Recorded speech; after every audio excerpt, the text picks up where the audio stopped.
Okay, we're going deep dive Freddie here. I cannot simply review this record without really talking about the significance of this record and how cool it is. So I've just gotten to the point where we're talking about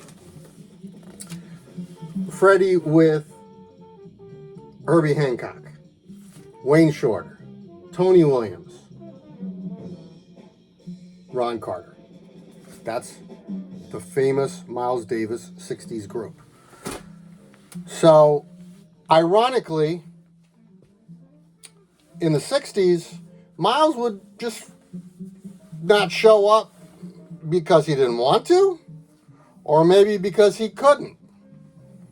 And the guy they always called on in that situation was Freddie Hubbard. He was the guy that they knew that the crowd would not be livid that they didn't get to see Miles Davis, and everybody would go home happy at the end of the day. So I think that's really an amazing early part of that relationship.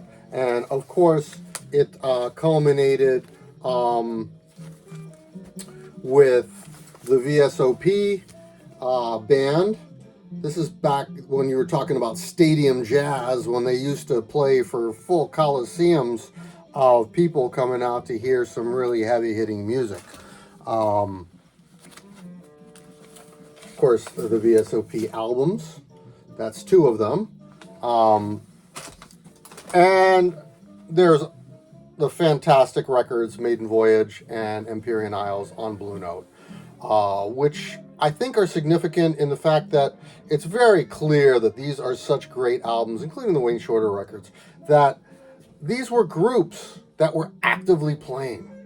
So when they went in, it wasn't just like they had the one-day rehearsal, which Blue Note was famous for doing, which was much more than the other companies were doing. Of course, there's the famous story that where Tommy Flanagan thought the Giant Steps was a ballad when he had the music in advance, but when they got to the studio, that was it. He had to hold on to, the skin of his teeth to play that piece in the studio, because that was it. They came in the studio and they recorded.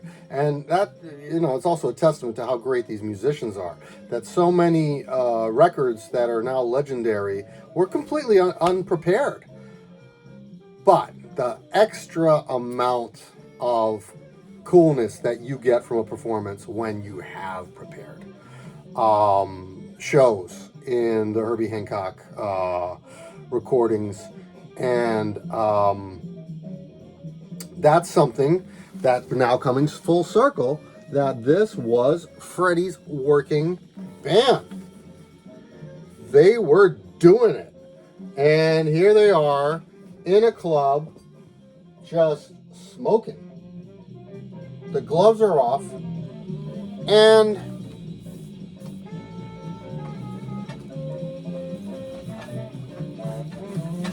all right, this record in concert, Herbie Hancock, Freddie Hubbard, Stanley Turrentine, DeJohnette, Eric Gale. This is about as extended as you get, because they're really trying to freak out on this record. And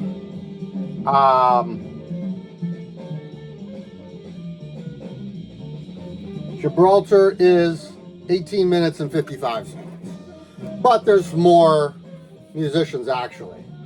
So, though they're playing extended solos in a concert setting, high intensity, giving it all they've got, I still think that there is a respect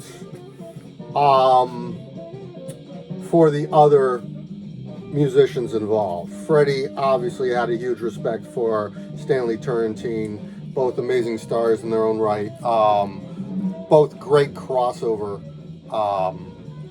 guys who were comfortable in the pop idiom as well as the jazz idiom. Grover Washington as well, of course. George Benson. I mean, those are the top names. They were all on CTI. So in this kind of setting, they're going to really give you a nice extended performance. but not like live in a club one night in the Bronx where you're playing extended sets. I also firmly believe that there's a big difference to being recorded live for radio broadcast as opposed to a live record per se on Blue Note. You know you're making an important record when you're going in to do a Blue Note recording like that. The interesting thing about Freddie Hubbard, when you hear him on a record like Empyrean Isles or Maiden Voyage, is the understatedness of his playing. Freddie as a sideman was super cool. All the fireworks